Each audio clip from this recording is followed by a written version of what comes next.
बिस्मिल्लाहिर्रहमानिर्रहीम। अस्सलाम वालेकुम नाज़रीन कराम, मैं हूं मखदूम शहाबुद्दीन और आप देख रहे हैं मेरा फेसबुक और यूट्यूब चैनल।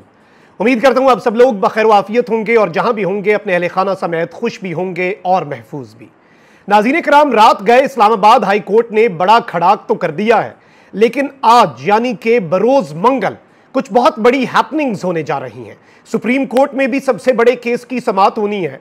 एन उसी वक्त इस्लामाबाद हाई कोर्ट भी अब तक का सबसे बड़ा खड़ाक करने जा रहा है और उसी वक्त पे विफाकी काबीना का हंगामी इजलास भी होना है और 2/3 अक्सरियत का जो प्रोग्राम बढ़ गया है उस प्रोग्राम के ऊपर इलेक्शन कमीशन अब एक इजलास करने जा रहा है। ये सब कुछ आज साइमल्टेनियसली हो रहा होगा, यानी एट अ टाइम 4 बड़ी हैपनिंग्स।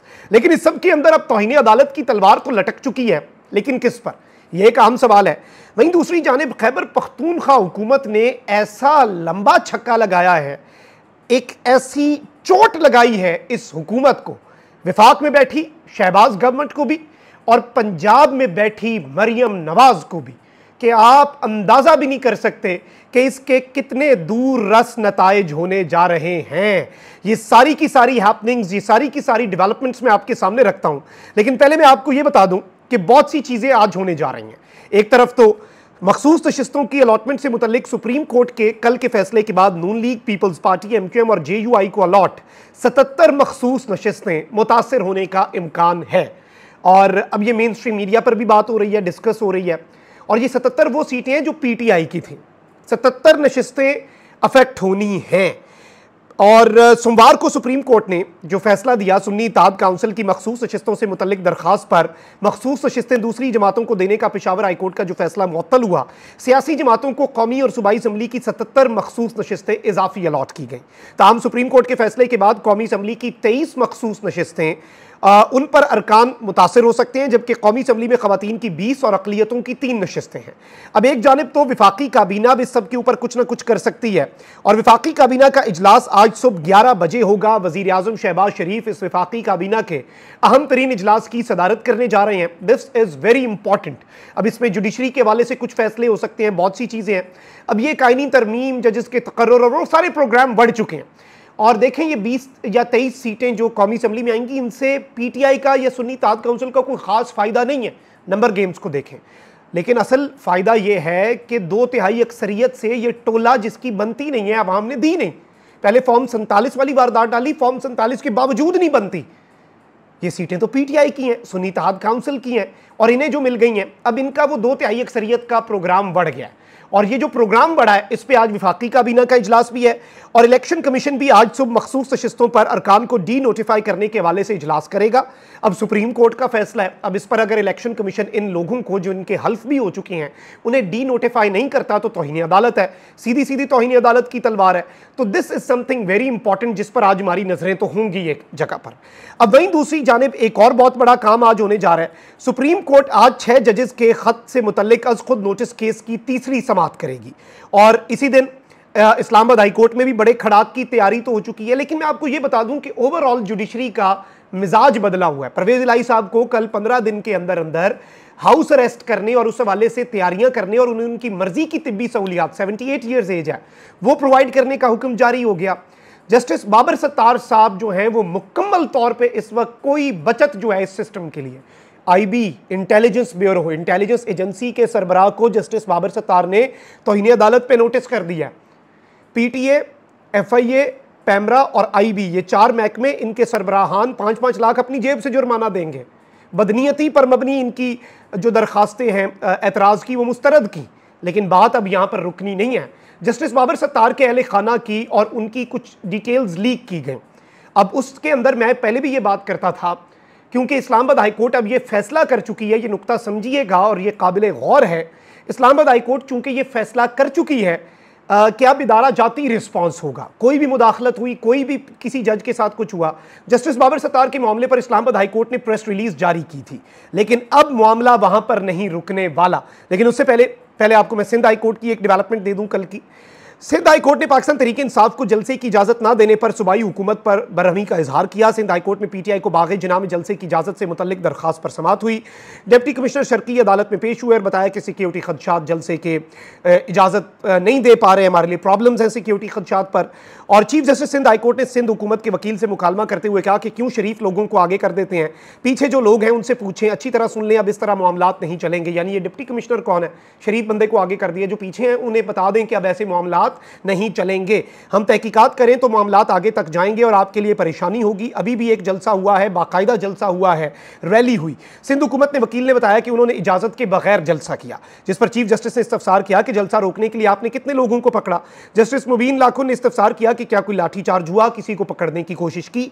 चीफ जस्टिस ने रिमार्क्स देते हुए कहा कि बड़ी बड़ी रैलियां निकाली गई, बड़ी बड़ी हस्तियां आकर चली भी गई। कुछ कहते हैं तो कहते हैं कि अदालतें ऐसे ऑर्डर ना किया करें, क्यों ना करें हम ऐसे ऑर्डर, हम इसी बात की तनख्वाह लेते हैं कि कानून के मुताबिक फैसले करें, हमने यही इज्जत कमाई है और अपनी इज्जत की लाज रखेंगे। ये सिंध से आवाजें आ रही हैं।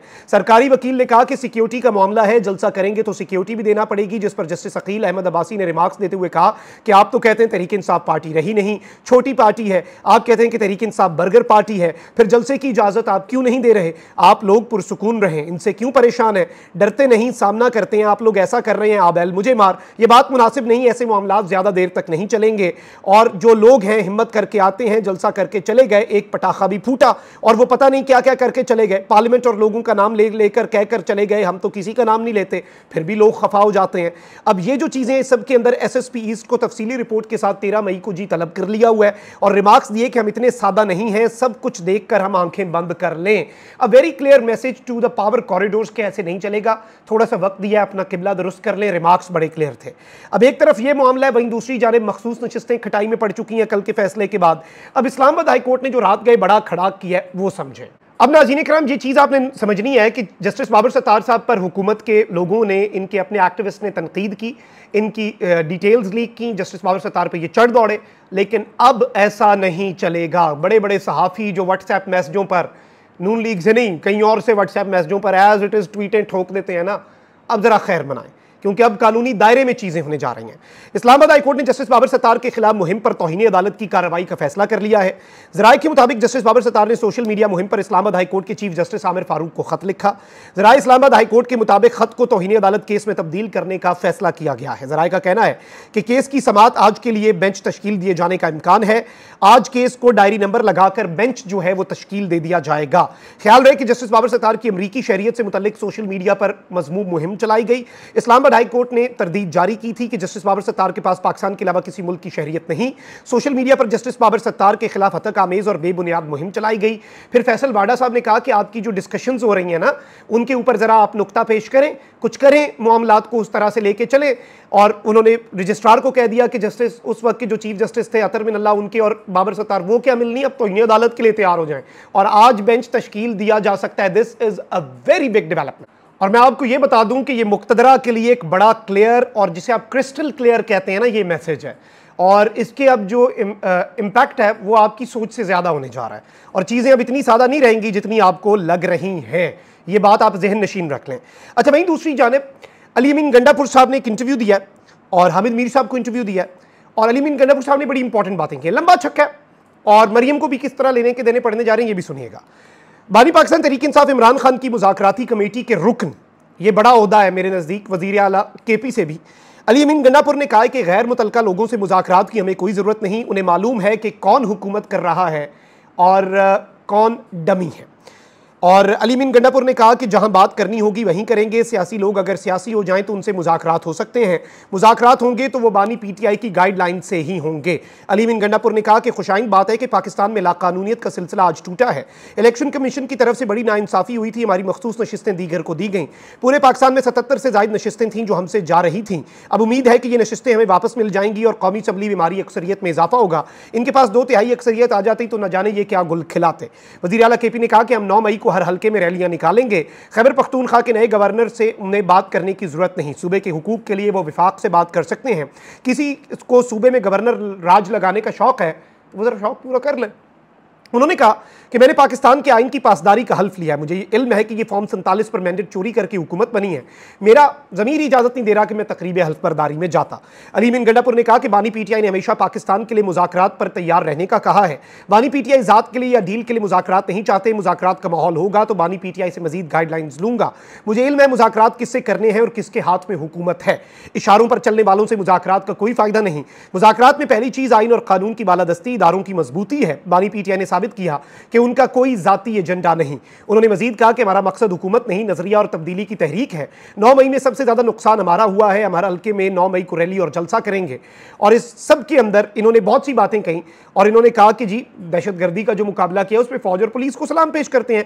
दहशतगर्दी के खिलाफ जंग में तो हम सब साथ हैं। अच्छा, इसके साथ जो इंपॉर्टेंट चीज़ है मैं आपको ये बता दूं कि आपको पता होना चाहिए इस बात का कि गंदम का जो मामला है ना, वो मरियम नवाज की हुकूमत और निगरानों का जो किया धरा था, निगरान और ये एक थे। वो भाई किसी को लगता है निगरान 16 महीने की शहबाज शरीफ की हुकूमत कौन हुकूमत में था, निगरानों के टाइम पे कौन हुकूमत में था और अब कौन हुकूमत में। एक ही हुकूमत है ये। जिस दिन इमरान खान गया था उस दिन से आज के दिन तक एक ही हुकूमत है। ये मलबा सब पे आएगा।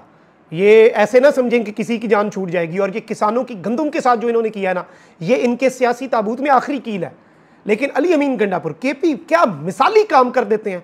वजीर आला खैबर पख्तूनख्वा जो हैं उन्होंने कहा है कि केपी में अब रोटी तो सस्ती हो गई है और असल में हुई है, तंदूर पे फोटोशूट के बगैर हुई है। अली अमीन गंडापुर ने पंजाब के किसानों को बहुत बड़ी ऑफर दी है और वज़ीर आला खैबर पख्तूनख्वा अली अमीन गंडापुर ने पंजाब के किसानों की गंदम खरीदने का ऐलान कर दिया है। यानी कि वज़ीर आला केपी ने कहा है कि हम पंजाब के किसानों की गंदम भी खरीदेंगे। पंजाब नहीं खरीद रहा, मरियम नहीं खरीद रही, पंजाब के किसान को रुलने पे मजबूर कर दिया। और इनके दौर में ये रह गए, ये टिक गए। पाकिस्तान की मईशत की रीढ़ की हड्डी और पाकिस्तान की 60% आबादी वाले सूबे की मईशत की रीढ़ की हड्डी ज़राअत का ये जनाजा पढ़ा के जाएंगे। फिर अवाम और किसान इनके साथ जो करेंगे वो बात की बात है, लेकिन ये हमेशा से इनकी ये पॉलिसी रही है और इस दफ़ा तो नेक्स्ट लेवल। और ये इनके लिए मैं आपको बता दूंगा, अली अमीन गंडापुर ने ऐसा छक्का मारा है, मरियम नवाज और सब क्लीन बोल्ड, कि हम किसान से लेंगे, पंजाब के किसान से हम गंदम खरीदेंगे। What a big offer. अब ये उस पर ना पाबंदी लगा दें कि यहाँ पे माफिया के रहमो करम पे सस्ती बेचो, तुम्हें क्या जरूरत है प्रॉपर अपने रेट पे बेचने की। लेकिन let's hope for the best. लेकिन ये जो ऑफर है ये इन्हें वहां तक हिला के रख दिया है ना इस ऑफर ने, इससे कम से कम मुझे तो लगता है इसके बाद अब शायद मरियम जो है वो अपनी सियासत बचाने के लिए क्या पता किसानों से गंदम खरीद ले। किसानों के लिए नहीं, अपनी सियासत बचाने के लिए। अली अमीन गंडापुर ने ऐसा मास्टर स्ट्रोक खेला ये एक बात करके। अपना बहुत ख्याल रखें। निगमान पाकिस्तान जिंदाबाद।